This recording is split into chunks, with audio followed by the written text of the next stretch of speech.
What's up, everybody? This is Derrick Ray, otherwise known as DC with Black Room Productions. When I started Black Room Productions about a year or so ago, I did a tour of all of my equipment, and I also showed you just a couple of my bass guitars. I am a bass player, and back then I told you I was going to give you a demo, or at least show you all the basses that I have, and that's what I'm planning on doing today. So I have 9 basses that I want to show you. Some of them are here on the floor, and my prized possessions are on the wall here, as you can see in the background.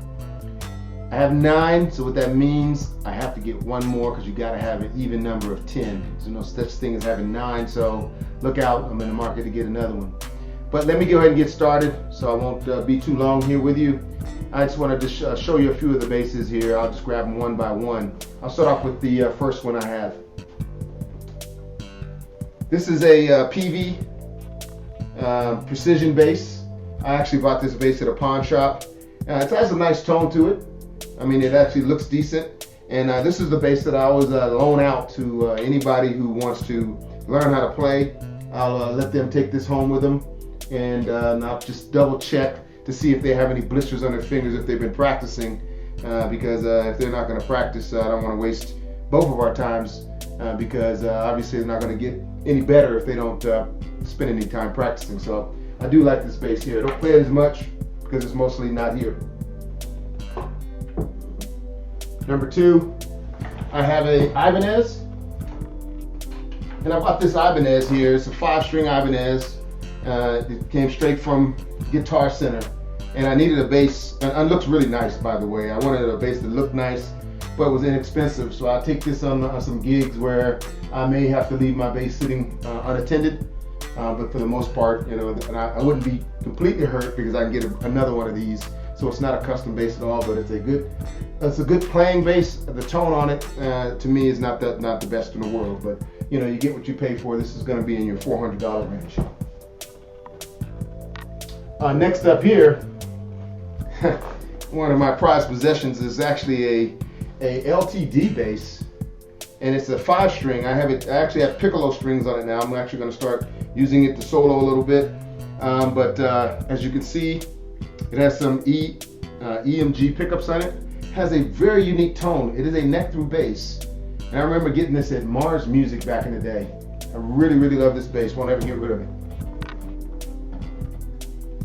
Next up, I have a Marcus Miller Fender Jazz. You can't have a bass collection without having a Fender Jazz bass.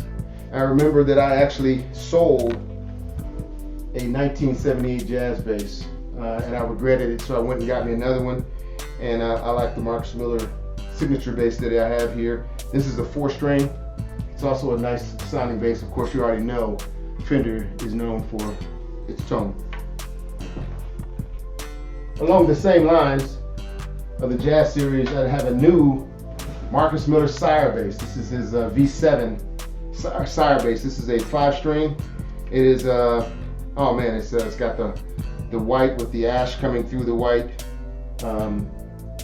paint here, and it has a beautiful tone. Actually, I hate to say it, I like how it sounds better than the Fender. I know some folks are going to be offended with that remark, but I believe that the reason is it has a 18-volt preamp in it, so it is sounding spectacular. I play with this on most of my gigs. Moving on, here's my latest to my addition. I actually sold a 6-string 506 Ibanez. This is a 1306 Ibanez 6-string. This sounds great. This is the latest that I've been playing the most here, and I'll be playing it on the next couple of gigs. I love the Nordstrom pickups on this bass. I can't wait to see how it sounds with my new Mesa Boogie rig that I have. But it definitely has a lot of a range. I love the warmness of the dark fretboard here. Of course, the dark wood gives a more warm sound, but it's like also to get it real bright with these Nordstrom pickups. But this is a nice looking bass, as you can see here. I'm really digging this bass right now. And that's my 6-string.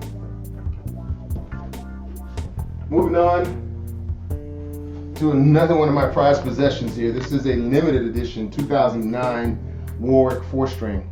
It's a double buck Corvette bass. It has 2 MEC humbucker pickups in it. And I did put a little hip shot on there, drop tune D. And this is like 1 of 300. This is like 59 of 300 made. So I really like this bass here, and actually has a signature from Mr. Warwick himself. Very nice bass. I played it for a long time with a lot of gigs, but as you're aware, you know, to have a variety of tones and sounds with today's music, you know, you have to have 5 strings for the most part. I say that, but most of my favorite bass players have 4. It's kind of crazy, but I prefer 5. It just makes it easier for me because I'm not as good as them. Next up,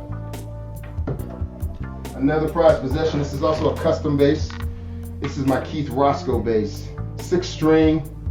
Oh man, this is a beautiful, beautiful bass. I remember when they were building it, I actually visited them in North Carolina, and I told them the next time they had a 6 string, or I saw that 6 string. Of course, they don't sell them direct. They just happened to give me a phone call and tell me what store it was in, and I went and picked it up. The guy never took it out of the case because I knew I wanted it. And this is a very, very nice sounding bass. You'll actually hear me playing this bass on a lot of my solos, and I definitely am going to keep this in the repertoire. I won't be getting rid of this one anytime soon. It has your Bartolini pickups in it, and it has an Aguilar preamp in it. So that's super special there. Last but not least, I have my Alembic custom bass. This is my prized possession here. I just had it set up.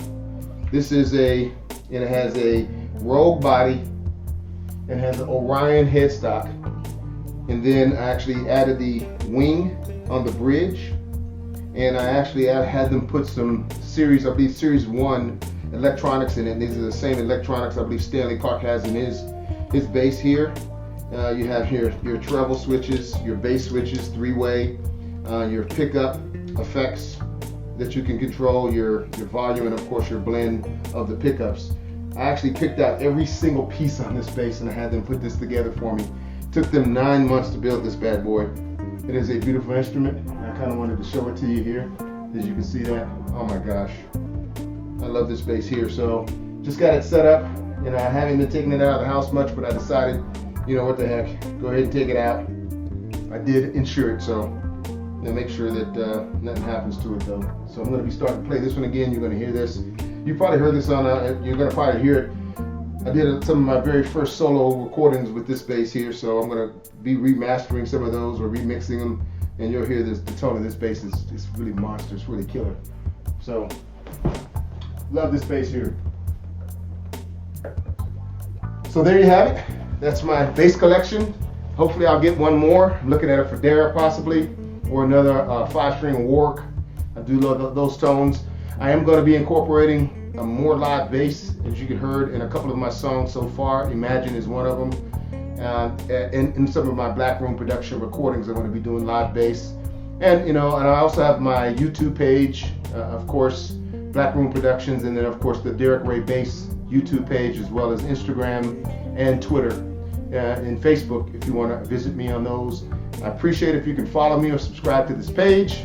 I'm going to be giving more content in the future and bringing value to everyone. I'm going to start showing you what I know, which is not that much, but for some of the newer bass players, I might be just the right person to help you out if you're trying to teach yourself or learn on your own, and you may not have the money for lessons.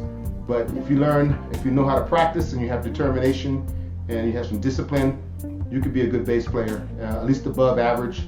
I like to say, think of myself as an average bass player, but I can keep the pocket, keep the groove, and that's what it's really all about in a band. Of course, the solo stuff comes a little later on. But anyway, I appreciate your time, and I'm out of here. Peace.